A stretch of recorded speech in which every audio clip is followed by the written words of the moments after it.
So the webinar today, I'd like to inform you before we start that we are recording the webinar. So please be informed that the webinar is being recorded, and your chats will be available and accessible to the organizers. So just have that in mind.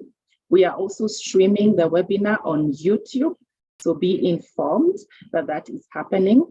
I'd also like to give you an overview of the program. So my name is Doreen Odongo, like I mentioned, and I work with Award based in Nairobi, Kenya, hosted by the World Agroforestry. We are having this webinar today as a launch of the Gender in Food Systems Policies course. What we will do is we will have opening and welcome remarks from our director, Dr. Susan Karia, and then we'll go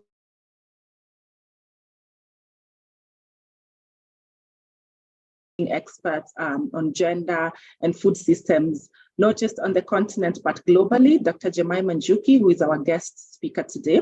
So Dr. Karia will introduce and will invite Dr. Karia.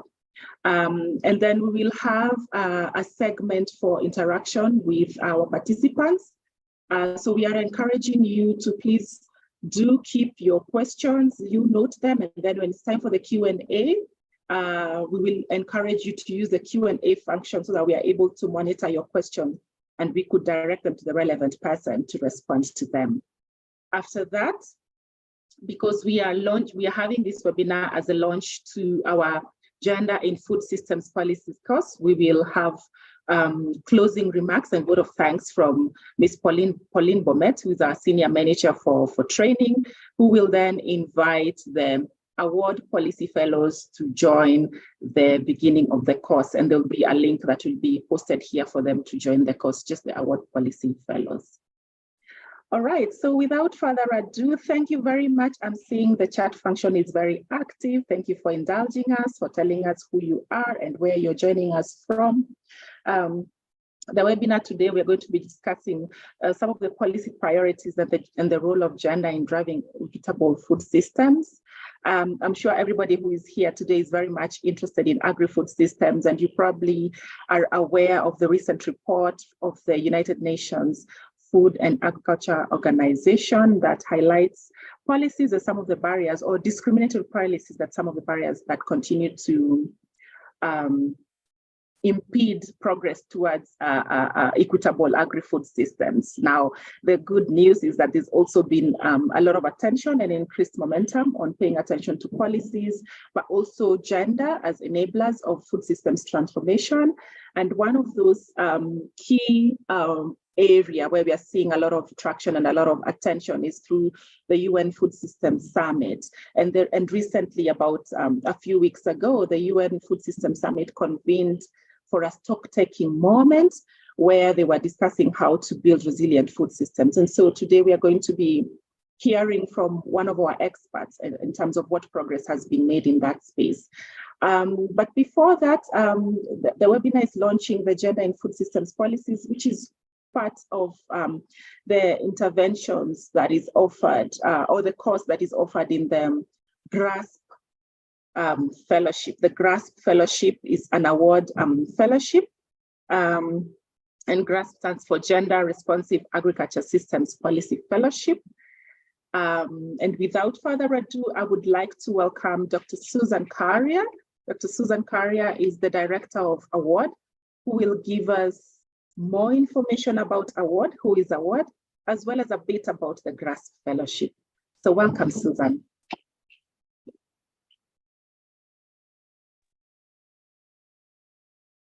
Thank you very much, Doreen. A warm welcome to everyone who has joined us for this webinar. I'm very excited about this, the seminar, and we're also very excited about Dr. Jemima Njuki, who will be our keynote speaker.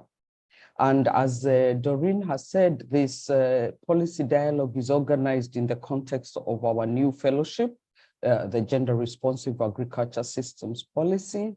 And I should also mention that the fellowship is funded by the USAID. We're excited about this new initiative, the GRASS Fellowship, because it allows award to work towards advancing gender responsiveness in agriculture and food systems policies.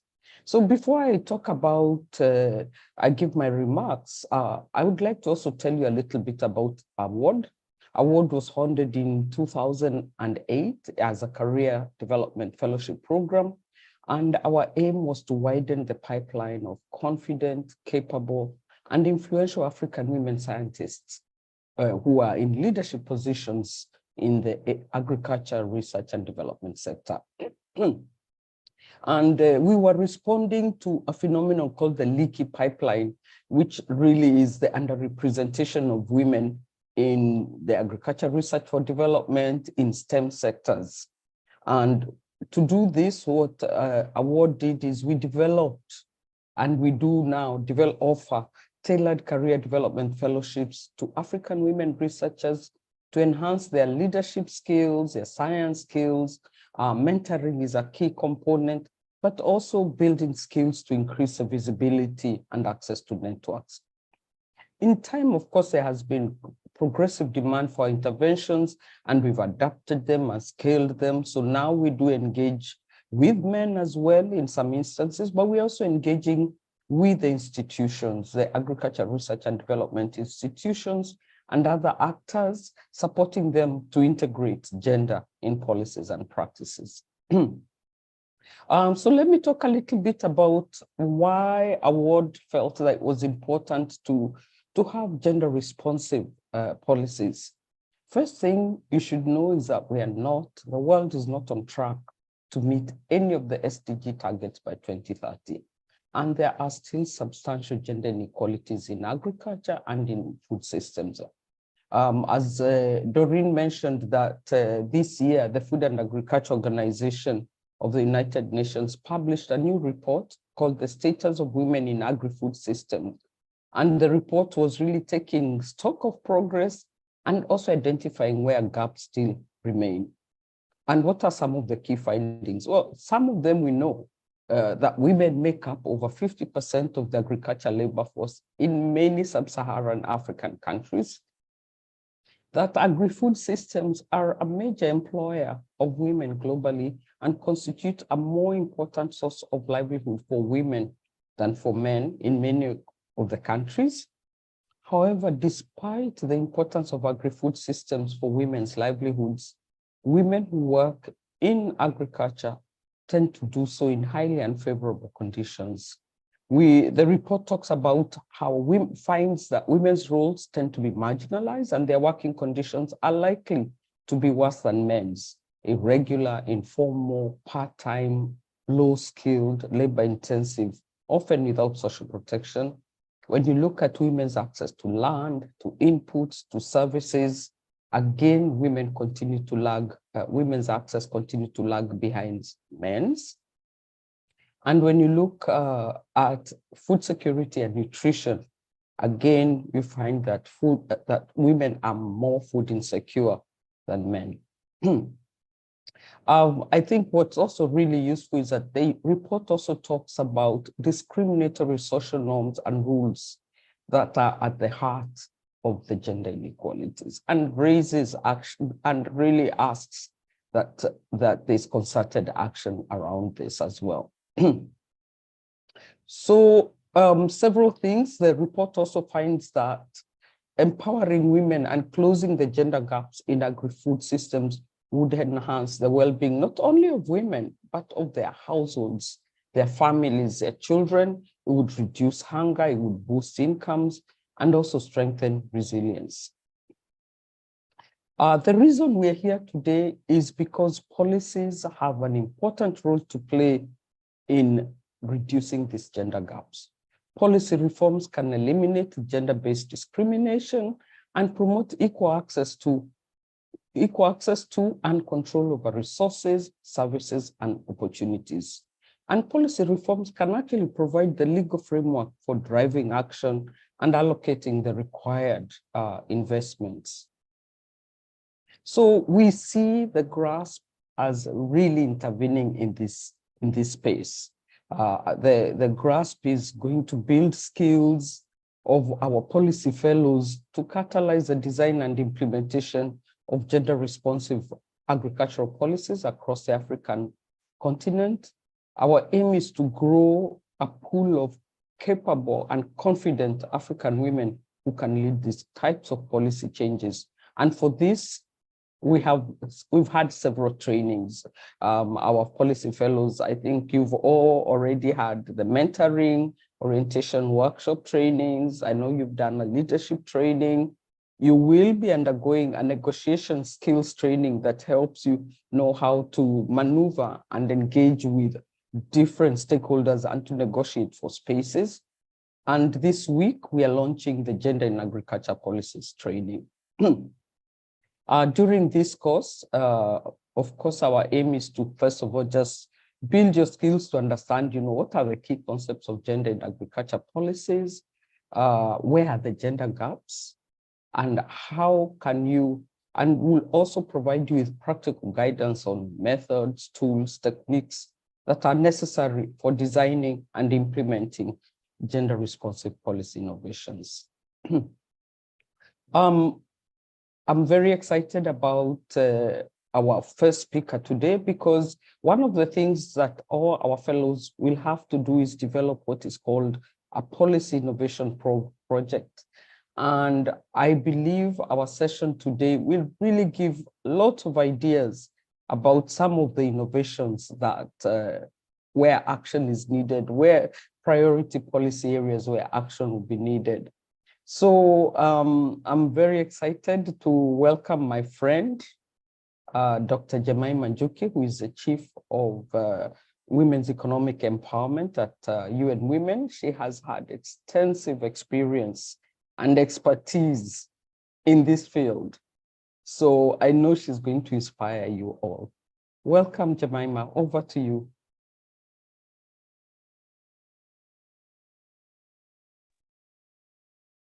Thank you very much, Susan, for the warm welcome. It's such a pleasure for me to join you today, not only because this topic is really very close to my heart, but also to do this with the African Women in Agriculture Research and Development, who I have had a very, very long affiliation to. It is a pleasure to meet all the GRASP fellows. I have been following the introductions on email, on the chat. So really a pleasure to meet all of you and to be here with you today. I think one of the things that we know is that we need to adopt gender responsive, sustainable and climate resilient food systems policies. And that need has never been as urgent as it is now. We are seeing around the world, including in the African continent, some of the issues that we are facing, from drought and famine in the Horn to floods in the south, and all those with huge and disproportionate impacts to women and girls. But also to say that part of the reason that I have really enjoyed being part of a ward is really highlighting this important role that women continue to play in agri-food systems, not just as producers of food or processors of food or consumers of food, but also researchers and policymakers that are driving action. So this morning I want to, it's morning in New York, I'm joining you from New York. I want to start with saying that I will structure my talk around three key areas. One, of course, both Dr. Susan Carrier and Doreen have mentioned these reports that's showing the status of women in agri-food systems, but I do want to talk about this interconnection between gender equality, food systems transformation, and the role of policy very briefly. But the second thing I want to talk about is really highlight some of the policies that where I think change can have huge impacts on women and girls, but also on gender equality in general. And then third, highlight some key entry points that I see for all of you to influence gender in policies, and drawing on some of the discussions we've been having at the recent UN Food Systems Summit plus two. So first, just a couple of things. One is, gender equality. We cannot talk about gender equality or food systems transformation without talking about the two together, because they are so intertwined, and for many, many reasons. One of the things that I say very, very simply, given what Dr. Susan Carrier has said, is that women need food systems because of how important food systems are for them, for their employment, for their livelihoods, for their nutrition. But food systems today cannot function without women. And this report from FAO, and although globally it says about 50% of women are in food systems or close to that, we know that in the Africa region, where I see a lot of you are joining from, and where Award has its focus, 66% of women are engaged in agri-food systems. For Southern Asia, that number is even higher, it is 71%.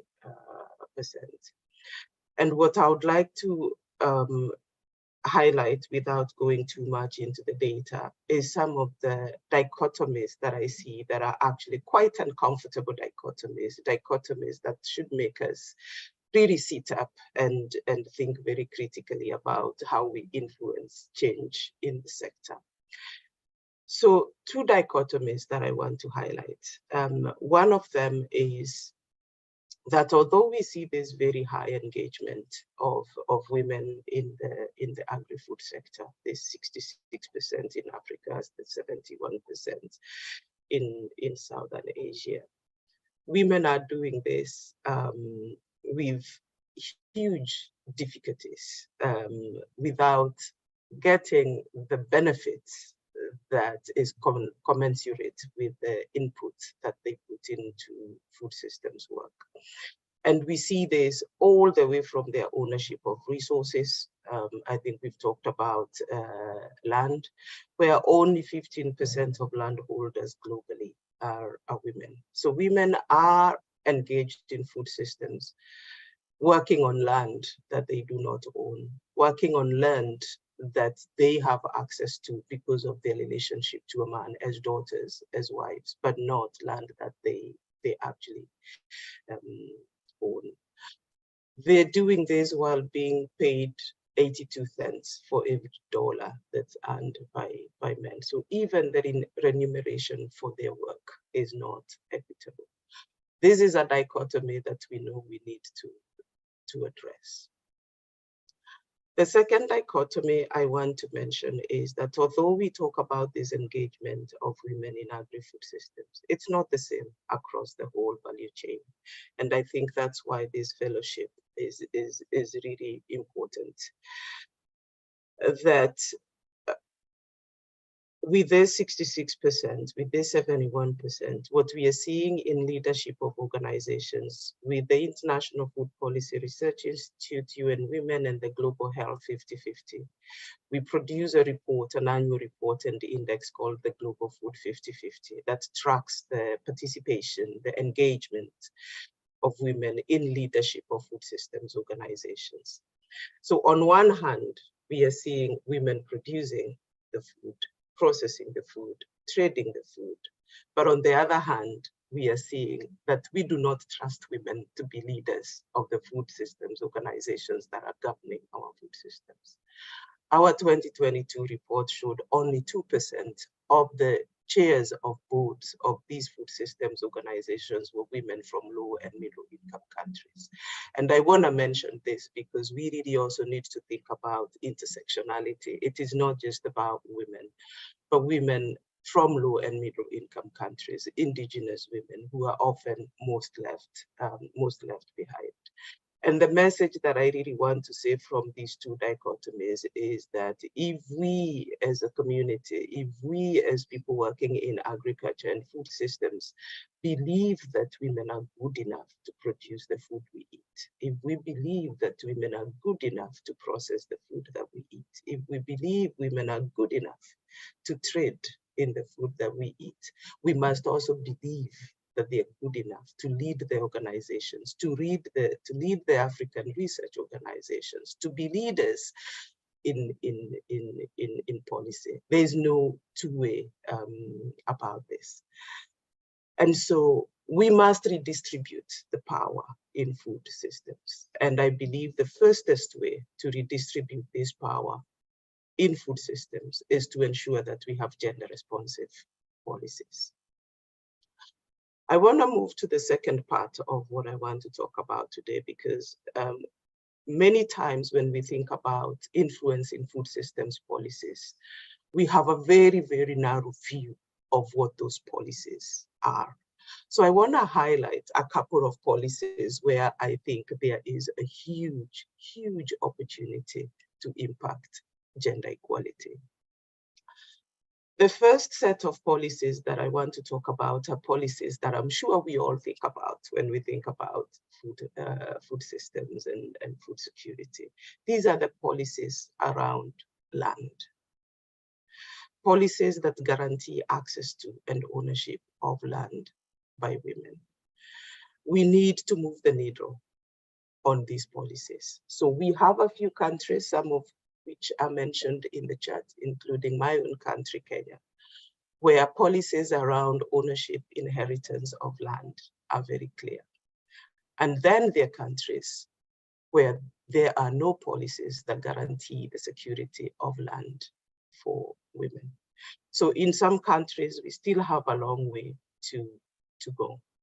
Some of the data we have show that women are restricted in claiming and protecting land assets because of customary, religious, and traditional laws and practices in 62% of the 180 countries that we follow as part of the land indicators for the SDGs.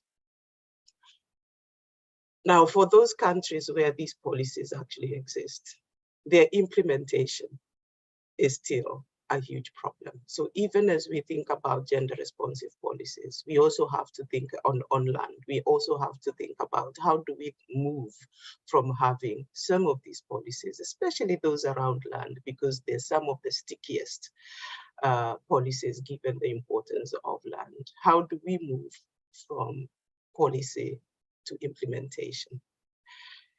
I often tell the story of when the Kenyan Constitution was passed in 2010 with very clear specification of the equal rights to inherit land by men and women. And I remember my father going with us in 2013 to our land board where I come from. And he had decided he would give his land to all of us. I come from a family of 2 boys and 6 girls. And so he decided we were all going to get land because the Constitution had said that we all were entitled to equal inheritance of his land. And so we go to the land board, we've got all the paperwork done, we have dressed in our Sunday best. And we get to the land board. And when it was our turn, we all file in, 8 of us with my mother and my father. And I remember the land board going through the papers and then asking my father, you want to give all of them land? And my father saying, yes, I want to give all of them land. And they ask him, are you sure? And he says, yes, I'm sure. These are my 8 children. I want to give all of them land. I have split it up. The papers are in front of you. And they ask him, even these ones? And you know how, as Africans, we point with our mouths. So they ask, even these ones. And so they're pointing at the girls, at the women. And my father says, yes, even those ones. And they go on and ask him again, even the married ones. And he says, yes, even the married ones, because the Constitution didn't say that I can't give to the married ones as well. And I actually remember them then turning to my brother, to my two brothers, and saying, and are you okay with this? And my father saying, it is not their land, it is my land. So we really need to be working to change some of the perceptions around these policies, and especially those policies that are around property. But we also know that sometimes, even when those policies are clear, even when implementation is clear, that the follow-up of these policies, women still can lose their access to land, their ownership of land, especially if they are widowed or if they are divorced. So we need land policies, not just within the ministries of land and the ministries of agriculture, but we need this followed through, including in other laws and policies such as matrimonial property and inheritance laws, in dissolution of marriage laws. So as you think about land policies, don't just think about, the provisions of that are included in the land policy, but also how this is followed through other policies, including, as I said, matrimonial property law policies, divorce law, separation of marriage, dissolution of marriage policies, family law policies, and other policies. We need to see these threads connected so that women do not risk losing their property on dissolution of marriage or on the death of their spouses. So that's the first set of laws and policies that I think are really important within the food system space. The second set of policies are those policies that increase access to and ownership of other resources, including productivity enhancing innovations, digital technologies, amongst others. A lot of countries are right now thinking about digital innovations in a very serious and comprehensive way. What is our role as people working in food systems policy, given how important digital technologies are becoming, whether we are thinking about access to information, whether we're thinking about artificial intelligence? Are we going back to be struggling the way we've struggled to get gender into food policies, when we know and we have experienced that we can start embedding gender equality into new policies, including those new policies around digital technologies? We know the evidence is there that the gender gap in agriculture productivity is not as a result of the fact that women are less efficient than men are, but it's because they are experiencing this inequitable access to inputs, to technologies and other innovations. So we need to think about those policies that equalize women's access to these critical resources if we actually want to change the food systems landscapes. The third set of policies that are often not discussed as part of food policies is policies to do with universal gender responsive social protection systems. Because what happens is, in a lot of cases, rural women are left unprotected because they're not in the formal sectors. And these policies are so important because they provide a bulwark against economic and environmental shocks, and they address the specific risks of food insecurity and malnutrition that is faced by women and girls. This inadequate social protection is a particular issue for workers who are in precarious arrangements, including informal, casual, temporary, subcontracted workers, day laborers, and where we know a lot of women are working as agriculture workers. And we have been working, including with ILO, to expand social protection to some of those who most need it, including women in rural areas. So if you're working at that intersection of workers' rights, issues of social protection for rural women are policies that we need to be critically thinking about. The fourth set of policies I want to talk about are policies on decent work. You've seen from this FAO status report of this 82 cents to $1 payment gender pay gap, and we see that across sectors, including in the health sector and other sectors where women are overrepresented. And so we really need to influence the decent work policies. And it's not just around pay gap. We know labor standards for agricultural women workers are often not followed. The issues of sexual harassment and sexual violence at work that remain a challenge. We convene as part of the Economic Justice Action Coalition of our Generation Equality multi-stakeholder forum, a couple of organizations to really think about the sexual harassment in the world of work. And so there's a convention called Convention 190 by the ILO. That's the Convention on Prevention of Sexual Harassment in the World of Work. A lot of African countries have not ratified and domesticated this convention.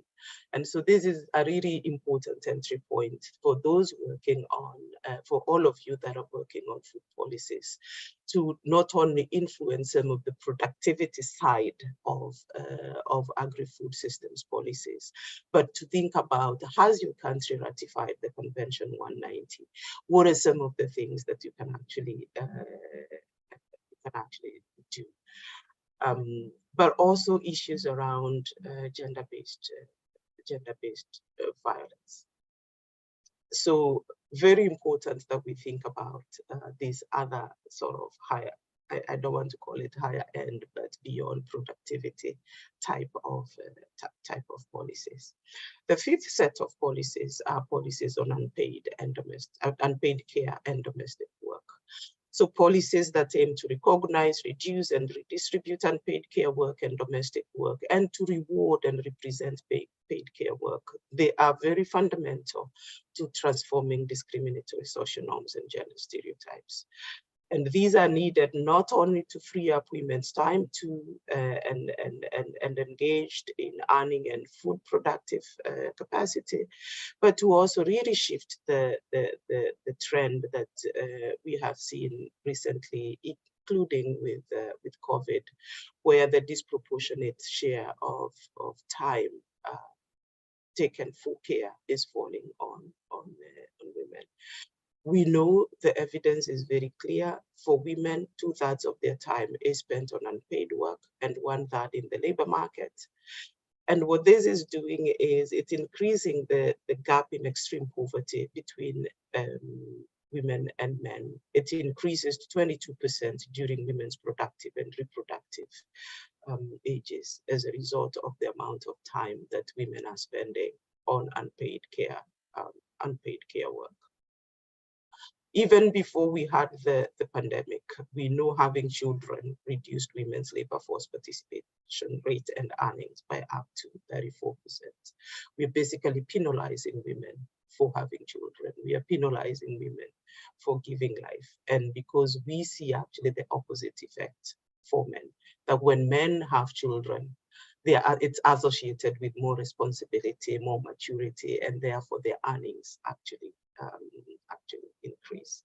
And what we've been trying to do with the ILO is to develop care policies that estimate the care deficits in countries that cost what the government needs to invest, but also working closely with governments to see these policies not as a cost, and provision of care, not just as a cost, but as an investment for them. Because what then happens when they invest in care policies, there's more labor force participation by women, and there's more creation of jobs that then often leads to expanding their tax base.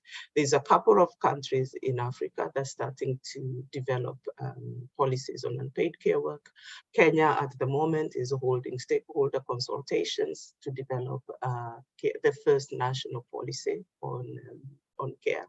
Countries like Senegal are starting to have discussions on care. Countries like Tanzania are starting to have serious discussions on national policies around care. And while there has been sentiments that care might be an elitist agenda for Africa, I can assure you, even in rural areas, it is important that there is provision of childcare. Some of the policies and some of the investments we need to make are actually quite basic and can actually be included in local development plans. So as you think about policies, also think about how do you influence not just the national policies, but the local development plans and policies.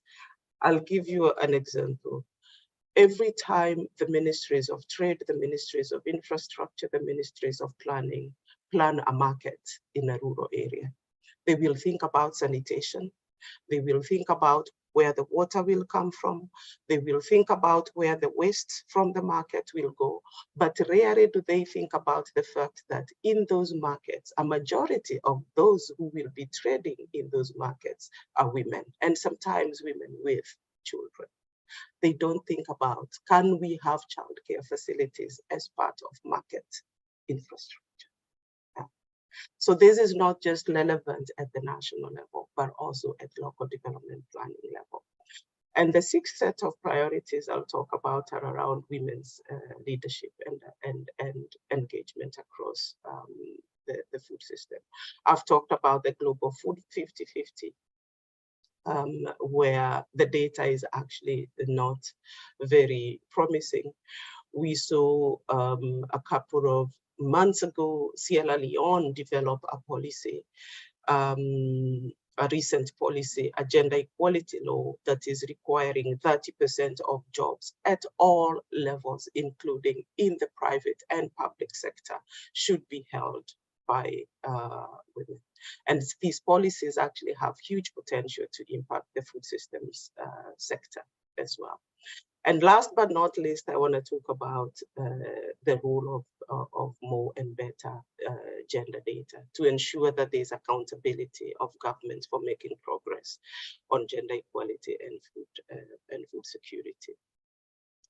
We know there is very few countries that are reporting on sex disaggregated data. Currently, only 68 countries report sex disaggregated data on informal employment, and this is where most of the women are. Only 97 countries, about half of the countries, report sex disaggregated data on access to old age pensions. Only 92 countries have carried out time use surveys, and even fewer are even doing this consistently. So to also think about data as an important entry point for policy and how you can influence that. So we cannot know what progress we're making unless we have data. We cannot know what is working and what more we need to do without gender statistics and disaggregated data. So as I mentioned when I started, I said I will highlight a few clear entry points that I see for you to engage in policy on gender and food systems. And I want to start with the UN Food Systems Summit. As you know, 2021 was a pivotal moment for the food systems community when we had the Secretary General's convened Food Systems Summit in New York, and that was preceded by a pre-summit in Rome. And 3 weeks ago, we all met in Rome to take stock of where we are at. And it was clear that we are not on track. It was clear that although countries developed beautiful national food systems transformation pathways, where a lot of countries actually integrated gender in these food systems transformation pathways. Countries like Ghana, with very clear targets for women's empowerment within their national food systems transformation pathways. we have an analysis of the extent to which countries in Africa integrated gender in their national food systems transformation pathways. But in most instances, the implementation of these national food systems pathways has not progressed. And there is an opportunity for you as policy fellows to actually engage. Every country has a food systems summit convener with beautiful transformation pathways, as I mentioned, but we need to translate these food systems transformation pathways and including the gender provisions in these pathways into investment priorities for government. So really supporting governments to think about what are some of the practical things that they can do to advance gender equality within the context of the food systems transformation pathways. And here, those of you that are interested in gender responsive budgeting actually have an opportunity to say, how do we introduce gender responsive budgeting within these national food systems transformation pathways and investment plans? So that's a huge opportunity that's actually there. When countries came back from Rome, I think there was a general agreement that what we're calling the means of implementation, especially the financing for food systems transformation pathways, we need a huge rethink on how we start financing those pathways. And we do not want gender equality and the provisions in these pathways on gender equality to not be part of the financing agenda for the food systems transformation pathway. So I can share some tools after this on gender responsive budgeting and what some of the key entry points to do that within the food system space is. The second entry point that I see for all of you is the domestication of the voluntary guidelines on gender equality in the context of food and nutrition security. So for the last 2 or more years, the Committee on World Food Security has been in negotiations with member states to adopt a set of guidelines on gender equality and the empowerment of women and girls in the context of food and nutrition security. This is the first set of such guidelines, which will be adopted by member states in October this year. And after the adoption in October, there will be discussions on their implementation, as well as on plans to take stock on a regular basis of the status of implementation. And so these are a great opportunity to engage at country level and to support the domestication and implementation of these guidelines at country level. Because once they are adopted in October, what will then happen subsequently is countries doing voluntary reporting of the extent to which they have implemented this. So even just having sessions in country on what is contained in these guidelines and how relevant are they for you and for your country is an important starting point for starting to influence how our governments think about gender equality. The third very clear opportunity that I see is related to climate change and to COP28. As you know, food systems contribute to climate change, but we also see them as a solution to climate change. We know women are driving a lot of action on climate adaptation at the local level. We know financing is not necessarily going to those local adaptation processes. And so there's a lot to be done there. But one of the very, very clear entry points I see is, as those of you who are engaged in the climate space, the Gender Action Plan, or what is known as the Lima program of work, will be coming to an end soon. But what is happening is it is also coming to an end at the point at which countries need to develop their new NDCs. So from 2024, countries will start developing new NDCs. The COP28 in UAE is actually a stock-taking COP to look at what progress we have made as the current phase of NDCs, or the nationally determined contributions plans for each country come to an end. 2024, we start developing new NDCs. Yeah. So this confluence of the end of the Lima program of work and the development of new NDCs also provides an opportunity to actually squarely put gender equality and the empowerment of women within these new NDCs that are being developed. We know the current NDCs, they have been very problematic because the connection between the ministries of gender and the ministries of environment in many countries is not strong. And so what we've been seeing in the current NDC is really just a sputtering, paragraphs here and there and mentions here and there of gender equality and women's empowerment, but not concrete plans, including in terms of how those NDCs are going to be financed, how much of that finance will go to women, what are some of the disproportionate impacts of climate change on women, and some concrete plans in those policy documents of how these are going to be addressed. If you go to the COP website, you will find in each country there is a focal point for COP and a focal point for NDCs that you can actually start engaging around getting gender equality more meaningfully into the new NDCs. I should have mentioned, in the same way, if you go to the UN Food Systems Summit, you will find who the conveners of the National Food System Transformation Pathways are for each of your countries. I'm going to stop here, but say that I have a lot of optimism in terms of how much we can influence policy at this point in time, as Doreen said, because there's so much conversation happening. There's so much focus on gender equality and the empowerment of women across this space, and we shouldn't lose this moment. So a lot of my optimism is really people like you. You are the change makers that will ensure that our food systems are just and equitable. And there's so many clear entry points where you can really plug in the expertise and the leadership that you're getting as part of the GRASP Fellowship to influence this.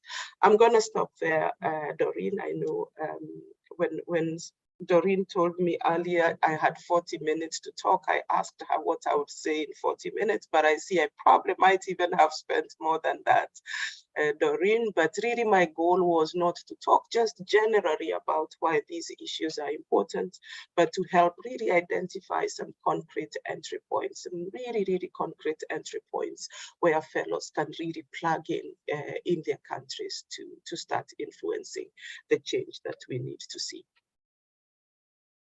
Wow, thank you. Thank you very much, Dr. Njuki. Please join me in appreciating Jemima for such an excellent and insightful presentation. I think I cannot even attempt to summarize what you said, but you shared with us some really useful nuggets, and especially for the award policy fellows who are joining us today. I'm sure you have identified multiple entry points for your work and even for the policy innovation projects that you're currently formulating. I think one of the key things that I'm hearing you, Jemima, mention is that we need to expand the scope of the policies, that the policies are really interconnected, and to consider how different policies are interconnected. When I was hearing you talking about some of the damning statistics around land ownership and how those would then be connected to access to other resources that would require women to not just participate, but also benefit in the food systems. I'm hearing you talking about, again, the damning statistics in leadership, women in leadership. But yes, it doesn't look good. I mean, you're talking about the pay gap, the gender pay gap. But there's progress and there's multiple opportunities to go in. We are off track, yes, but there's opportunities to do a lot more. So thank you very much, Dr. Jemima. I think what I did say, we really actually didn't introduce Jemima to tell you who she is. You've had her mention about the work that they did with the UN Food Systems Summit in 2021. So she's currently the Chief of Economic Empowerment at the UN Women, but has also worked at the International Food Policy Research Institute. She mentioned the Global 50-50 report that she's worked with, that she was very influential in putting together from 2021 and even the recent one. and she's been the one who has been leading the gender equality and women's empowerment level of change at the UN Food Systems Summit. So a lot of experience, a lot of knowledge that we could leverage there. And thank you so much. So there's opportunity to ask questions. Any one of you who has any questions that you would like to direct to Dr. Njuki, anybody who wants to share anything that they're getting from this session today, the floor is open. The chat function, the Q&A function is open. Do feel free to share with us any questions that you may have as we are getting to the tail end of this session today. I'm not seeing any questions in the Q&A. I'm seeing a lot of people appreciating Jemima. Okay. Yes. So a lot of people agreeing that there are insights there and entry points for our award fellows to consider. I am seeing, yeah, just a lot of people appreciating Jemima. Any questions, comments? If there are no questions or comments, and thank you, Jemima is sharing with us in the chat function the manuals, the tools that she mentioned and the resources that she mentioned. There's a gender responsive budgeting manual that has been shared. Yes, somebody is asking for the tools. It's been shared there. And what we will do is we'll also collate all these links and to these tools and share them with you when we'll be sharing the recording. So we'll do that as well. I can see a question here. There's somebody who is curious to know if Jemima got the land from the father. Sharon is curious to know if she managed to get the land from the father. We actually did get the land. We all have the land. I even got an additional piece of land actually, because I had built a home for my parents when I started working. And so I got a special piece of land that's a commercial piece of land. And when the land board actually saw it, they were also asking my father, does he know how much money he would get from that piece of land if he sold it instead of giving it to me? And he actually told them, I get a lot more from my daughter than I would get for that piece of land. So we really need to change. And you can imagine this is the board that is is supposed to implement the provisions of the constitutions. So for those fellows who are in Kenya, I think it would be a really important entry point to think about, why are women still fighting for land when the law is so clear? What else do we need to do in order to beef up those legal frameworks that already exist? But how to then get those policy issues down to the implementation level, where that implementation is supposed to happen. Thank you, Jemima. There's a question here from Lillian Treasure. Dr. Njuki, would you be kind to share some insights on how Kenya succeeded in bypassing the strong social norms on women's access to land? Wow, okay. So a question on how Kenya navigated that space.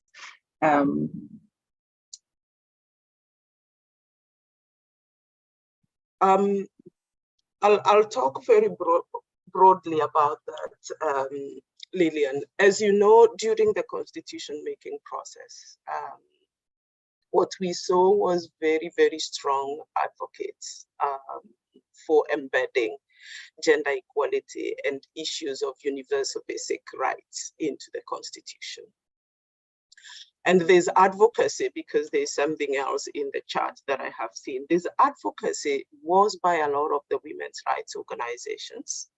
It was advocacy by women parliamentarians.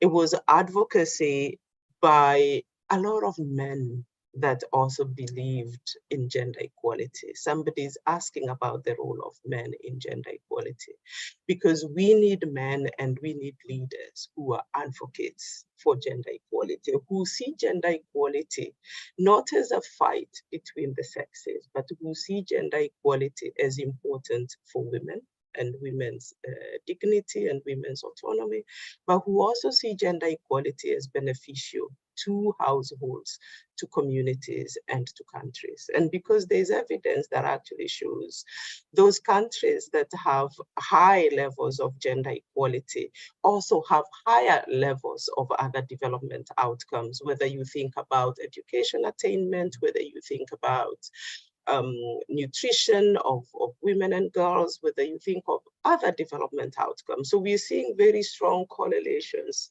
between, for example, the gender equality index or the gender inequality index and hunger index, for example. So we need men on board as well for gender equality. We need them as advocates. And what we saw during that constitution-making process is a strong alignment between the women's rights organizations, but also with some really strong advocates that were leading the constitution-making process. Having said that, there is a reason why, despite that passing of the constitution in 2010, the increase in women landholders, or even in the proportion of land that is held by women, has been so slow. The last analysis that was done, I think, was around 2019, where they showed that between 2010 and when the constitution was passed, and 2019, there had only been a 1% increase in the proportion of land that was held by women. And a lot of that was attributed to the social norms, that they are changing, but they're not changing fast enough. And I think what has been very worrying, including for us at UN Women, is that some of those norms, some of those gender stereotypes are becoming much stronger for younger people than they are for older people. So although we talk about the role of education in changing norms, there has been, and I think it's more a global phenomenon where we are seeing what we're calling the backlash and the pushback to on gender equality and women's rights. And a lot of that is attributed to norms, to stereotypes about what we think the role of women are, what women should own and should not own, what women should do and should not do. So there's still a lot of work that needs to be done around norms. It is why implementation has been so slow. And so even as we think about policy, I always say gender responsive policies are necessary. They are necessary, but not sufficient condition for the achievement of gender equality, because even when policies exist, those social norms can really block implementation of those policies. So progress, Lillian, but still not enough. Thank you, Jemima. I think your question is also related to somebody else who was asking about implementation in Ghana. So a lot of work still in changing the perceptions, a lot of work on advocacy. I'm going to read a question for, okay, somebody is asking for the resources. We share with you the resources. Caroline Muntali is asking, how do you transform complex food systems like the fisheries sector, where the majority of women are working informally and are usually vulnerable? Okay, it's a question around the people working in the informal sectors, the women working in the informal sectors. And then I'll combine that with another question. Okay, this is still another question around indicators from Lillian Steele. Is there a set of global indicators on monitoring and evaluating the impact of policy change on women's participation in leadership in the agri-food system? Okay, it's a very loaded question from Lillian. So this is the first, this is indicators. and on monitoring and evaluating the impacts of policy change on women's participation in leadership. But then there's also another one on the duration of the evaluation. How much time do we need to pass before evaluating this or reviewing these indicators? So if you could take those before I look at the rest of the questions that are coming in. Okay. Okay, let me talk a little bit about informality and how we actually change complex food systems where a lot of women are in the informal sector. And I want to mention a few things. One of the biggest issues we have around informality is that the informal sector is very often left out of any economic accounting. Yeah. And so we have very lofty statements about, how much the informal sector, how important the informal sector is. First of all, we need the data and evidence about the women and the contribution of that informal sector, because the moment you put evidence on the table with governments, and I'm not saying that evidence is the only thing that influences policy, but we have very little data on informality. At most, we have case studies. We have studies of one region or a different region, but very rarely are we including informal sector workers in national statistics and national data. That's one. But the second thing is we also have to critically think about why are women in the informal sector and not the formal sector? What are some of the underlying issues that are causing that? Is it a choice that they have?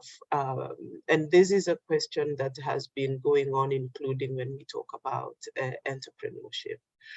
That there's a lot of entrepreneurship that is not entrepreneurship by choice. It is entrepreneurship for survival. It is informality for survival.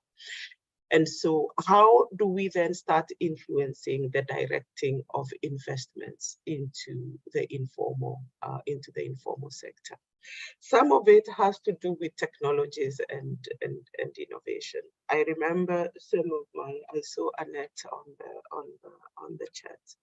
Some of my early work in IDRC was supporting women fisher folk in the informal sector in Malawi and in Zambia. And what happens is you find governments that have left the informal sector to thrive on its own without infrastructure, without any support. So we had lots of women who were buying fish, who were drying fish by the roadside under the sun. And what that means is that even work that should be taking them very little time is taking them so much time, because if you're drying your fish by the roadside on a mat, it means you're going to be sitting there until that fish dries. So even just starting to think about how can governments start supporting innovations that improve the conditions of the informal sector, whether it's through technological innovation, but also through social innovations, including expanding social protection. A lot of those women are not registered anywhere when it is time, even during times of hardships, whether it's flood, drought. Those women are not in registers of government, and so they do not receive any social protection. And so we need to think about informality first from making sure that we're documenting who are the women in the informal sector, what are they contributing, but really what also is their priorities and how do those priorities get into government investment plans. So it is complex work, it is slow and tedious work, but it is work that we have to do.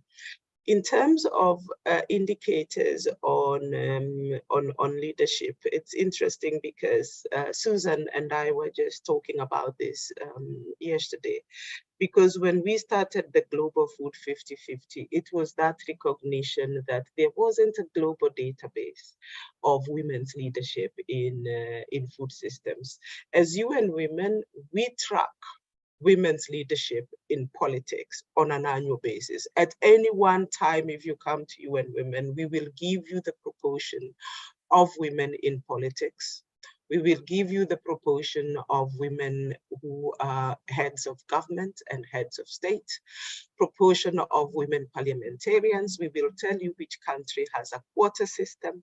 But within the economic spheres, including food systems, there hasn't been a global database that has that set of indicators and data. And so this was our starting point for the Global Food 50/50. Looking at 9 indicators on food systems organizations, and some of those indicators that are looking at leadership, but also looking at policies as well. Back in the late, I think Susan was saying the last report was probably in 2015, that was between IFPRI and the world looking at the leadership of women in agriculture research organizations. So we need to maintain these databases. We need to make sure that data is updated. In terms of how long you take to see change, what we are seeing is progressive change. I can tell you, even with the Global Food 50/50, even between 2021 and 2023, we are seeing some changes in terms of women's leadership in food systems organizations, because it is pretty dynamic. And so what we actually want to do is to make sure that we are doing regular, that we don't just wait for 10 years to then check what has happened, but to really do this on a regular basis so that we can see where we are making progress and where we are not making progress, and to be able to analyze why we are not making progress, where we are not making progress. What I'll tell you is that there is a very long, sometimes long timeline between the adoption of a policy and seeing the impact of that policy. But we cannot, I don't want to say, let's wait 5 years to track change, but how do we do this on a more regular basis so that we're using it not just as an impact of evaluation of a policy, but really a monitoring process for policy change, how change happens, and where we make change, where we don't make change, and why. Jemima, indeed, I really like what you're saying around continuous monitoring, so that we also miss out on opportunities. We also don't miss out on opportunities to improve, by waiting too long. I can see the questions coming in, a lot of the questions coming in. Please type your questions in the Q&A so that we don't miss them. If we don't find time to respond to all of them, we'll try and give you resources. When you are asking for resources and examples and tools, we'll try as much as we can to respond to this. I have a question from Dr. Michelle Chuao. And Michelle is asking, I'm wondering how the different regional, continental, and global frameworks are working together to improve effective strategies for gender-responsive agricultural development. And she says that she's thinking of the national investment plans, the CAADP framework, the 2063 agenda, and the UN Food Systems Summit, and we don't see much coming out in terms of reducing gender gaps, right? Okay, and then a question, Sharon has a very interesting question here. Sharon says there's a fallacy that women are now over-empowered and that the boy child is at risk, and she's asking, Jemima, what is your take on this? And then Lillian Dungu is also asking about a very interesting space that has been emerging in the recent past about the digital space, and Africa is moving towards a digital revolution. How do we effect a digital agricultural revolution leveraging the emerging technology without compounding the existing inequalities? Jemima. Okay. Those are really tough questions, people. And so I would like to ask others also who have some responses can come in. I want to first talk about the frameworks and how we are linking these frameworks. I think the Food Systems Summit is one of the opportunities that we really saw where a lot of these frameworks came together, where national food systems transformation pathways became part of a much larger global agenda around food systems transformation. and at continental level. So I'll just talk to Africa, for example. We had countries in Africa develop their national food systems transformation pathways. We then had African ministers come together to develop a continental food systems transformation pathway. So there was a continental Africa position on food systems transformation, where we actually really worked to make sure that gender was integrated into that. And then that then cascaded up into the national food, the food systems, the food systems summit. What we are now working towards is to make sure that these frameworks and systems can actually go to implementation. So at the moment, the Africa Union, we are actually at UN Women supporting the Africa Union, because they've decided that what they even put in the Africa position paper was not strong enough in terms of gender equality. And so they are developing a whole continental framework around women in agri-food systems. And they have actually a call for consultants out in case, the potential consultants in the room. But we really need to make sure that these are connected. But a lot of the connection has to come from accountability. And that has always been the beauty of CAADP, that the CAADP framework has very, very clear indicators. There is biannual reporting of the progress towards those indicators. There is a ranking of countries, a scoring of countries in terms of how well they're doing on the indicators in the CAADP framework. And I remember our earliest work with Michelle was to actually get gender much more meaningfully integrated into the CAADP framework. We still have a couple of indicators there in the CAADP framework that relate to gender equality. A lot of them very off track for a lot of countries, but also some progress in terms of the extent of achievement of these indicators.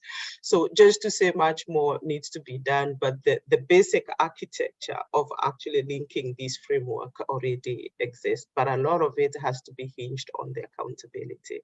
And this is one of the biggest, I would say, one of the shortcomings of the UN Food Systems Summit, that because there were so many accountability frameworks already in place, that we did not, although there's a food systems dashboard of indicators, and you can find a lot of those on the website that were led by Gail and a couple of other partners. The accountability framework, especially for the national food systems transformation pathways, wasn't always clear, and there was this assumption that we were all working towards the same goal, and that these would be implemented. So some improvements there, but to say that there is already some existing frameworks to borrow from. Boy child at risk and girls are over-empowered. I think if there is a notion, if there is one thing you take away from this, it's this notion that girls are over-empowered, or that women are over-empowered. All the data that we have, as I know we are all policy people and scientists and researchers, all the data that we have is showing otherwise. All the data that we have is still showing, whether we look at land indicators.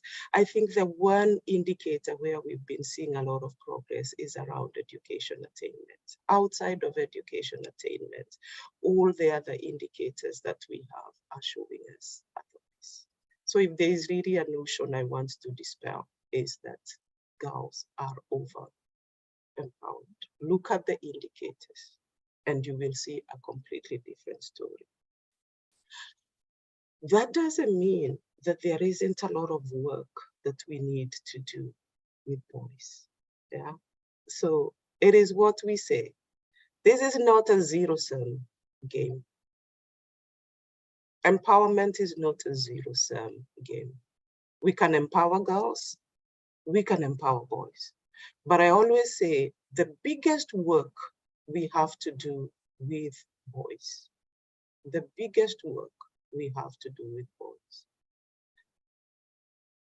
is the socialization. And because we are still bringing up our boys, maybe I should explain where this notion comes from. We are bringing up our boys to be our fathers, and we are bringing up our girls to be presidents. Yeah, and there is going to be a clash if we do that, because we need to also bring up boys that are gender conscious. We need to bring up boys for the 21st century that says boys, girls are going to be working. We are bringing them up to have ambition. We are bringing them up to be doctors, but we are bringing up our boys to still expect the doctor to come and cook for them. We are bringing up boys to still expect that those doctors will wash their underwear, to put it very plainly. So there's a lot of work that has to be done, and it's why we are seeing a lot of backlash from young men. The socialization that we are giving boys is not a gender conscious socialization. So those are the, I don't know, I'm not always very eloquent when I explain this because it's a passionate topic for me. But I also want to let you know that when we talk about boys and girls, these are all our children. Yeah. When you are a mother with your boys and your girls at home, you're bringing up your girls to be ambitious and to aim for the world. You have to bring up the boys to realize that the world is changing. And some of those traditional roles are changing because girls and women are going to be in the workplace. And that is the work that we haven't done as well as we have done the work with the girls. But please do remove that notion that girls are over-empowered. Every indicator that you look at tells us that we still have a lot of work to do. But we do need to really think about the socialization that we are doing for, especially for boys. How do we bring up boys that are strong, that are confident, but that are also gender conscious, that recognize the rights of girls and the rights of women to dignity, to autonomy, to make decisions about their own lives. That's the biggest work that we have. That's the biggest job that we have around this dichotomy of boys and girls. In terms of digital, I think it's very clear that especially the African continent is leading in digital. Agriculture is one of the spaces where we are seeing so many innovations, whether it is innovations around using artificial intelligence for insurance, algorithms to change how insurance works, how information is transmitted. It is an area that's evolving, but it is also an area that requires a lot of policy push to ensure that. And I'll give you an example. We always said there was a gender financial gap that had been at 9% for a long time. And there was always an assumption that once you started using digital technologies to increase access to finance, that fintech would help us to close that gap. And what people forgot was that we had a gender technology gap and we had a gender financial gap. And bringing the financial innovations with the tech innovations, we overlaid one gap on top of another gap. And so rather than closing that gap, the gap actually remained stagnant because there was this assumption that just having fintech that would be more accessible would actually close the gender financial gap, forgetting that the technology world already came with a gap. And so there's a lot of those gaps that we need to really analyze and say, how do we first close the gender technology gap? If we are to close the gender agriculture productivity gap, for example, without assuming that the presence of technology will necessarily smoothen out the gaps that currently exist, because it can actually have the opposite effect, and especially if we are overlaying these gaps. We know, for example, the mobile ownership gap, while it is closing in a lot of countries, the types of phones that people own, men and women own, are actually quite different. Internet access use is very, very different, despite having phone ownership use gaps that are closing, because literacy levels, because time that men and women have to use the internet. So there's also a lot of assumptions that we need, and a lot of myths that we need to dispel around the technology space. Thank you very much, Dr. Njuki. I think if I may add on the last point about the digital access, maybe we may want to refer, I don't remember who was that question, to the 2022 UN Women's Gender Snapshot report. I think it was also highlighting some of the gaps. The report that was analyzing the progress towards the SDGs. There was a very specific section there on the digital access. That would be a good resource for you to also refer to. We are getting to 30 minutes past the hour, and we'd like to bring this conversation to an end. As much as it is very exciting, we also understand and are aware that we have other priorities to attend to, but I would really like to thank Dr. Njuki for her time, for sharing her knowledge, her insights, but also to our audience. You've been very wonderful engaging us and keeping Jemima on toes with the very hard questions, but very interesting ones as well. So thank you very much for that. And so I would like to bring this to a close by inviting my colleague, Pauline Bomet, who will give us some closing remarks, and then she will give us instructions on the next steps for the award for policy fellows. But otherwise, it's been an honor moderating this dialogue, this webinar. Thank you so much for honoring us with our invitation. We will share with you the webinar recording, and we will also try and share with you a compilation of some of the tools and the references that we mentioned during this conversation. Pauline, back to you. Thank you, Doreen, for the excellent moderation. And this has really been enlightening for me, empowering. Dr. Jemima, I've just been nodding, not in agreement, but in understanding, because there's so much to understand. You're really clarifying things and opening our eyes to the important issues about the gaps in gender inequality. Yeah, I'd like to just take a few minutes to appreciate you all for joining us for this webinar. I'm really glad to see the numbers. You know, sometimes when you invite people, you don't know whether they'll come or not, but I'm so inspired and encouraged by the level of participation, attendance in this webinar. Thank you very much, Dr. Jemima Njuki, for the powerful presentation. I covered there's a lot of data. Personally, I'd like to read more. And from the questions, the hard questions that came, you can see we are all really not only keen, but very passionate about this topic. And thank you so much for clarifying and helping us to see areas that we may be blind to.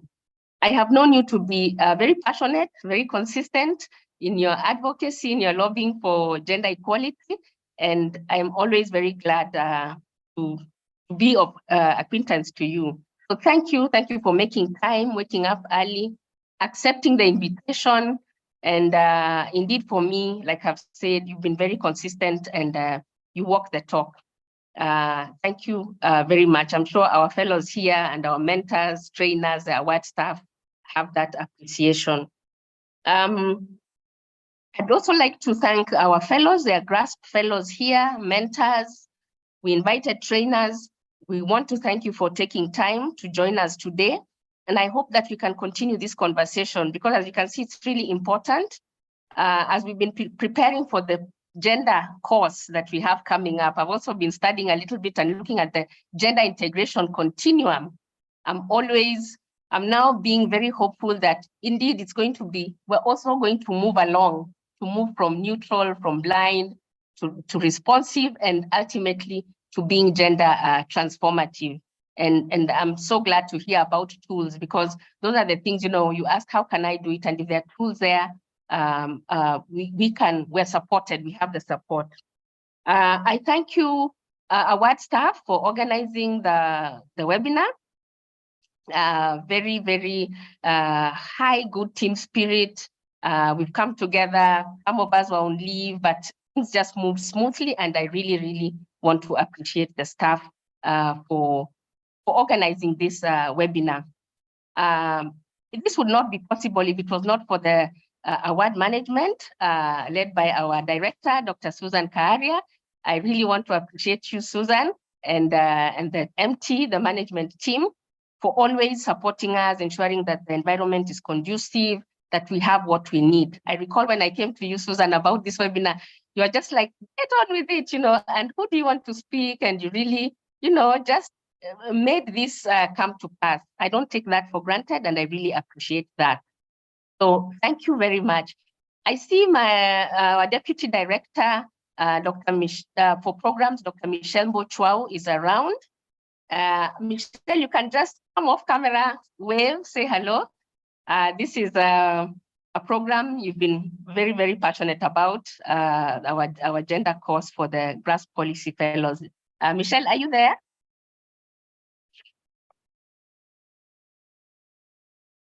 Okay. Can you hear me?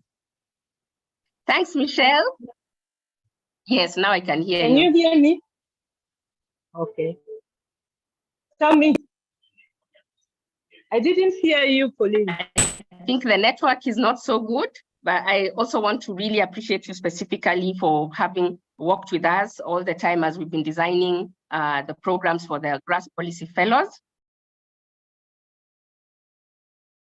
We can hear you now.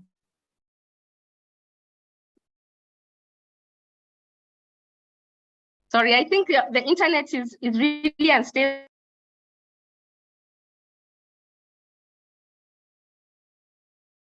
I think we lost, Pauline dropped off. The connection is not so good from her. And oh, she's back.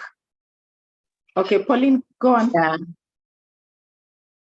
Yeah, I think it's from my end. But on that note, looking at the time, yeah, I'd just like to make an announcement after appreciating all of you. As Doreen had shared, we are launching the Gender in Food Policy System course for our GRASP fellows. So it's going to, as we finish the webinar, we will be requesting our fellows to take a 10-minute break and come back. We have shared with you the link for the course. It's on, even on your calendars. So in 10 minutes time, you come back.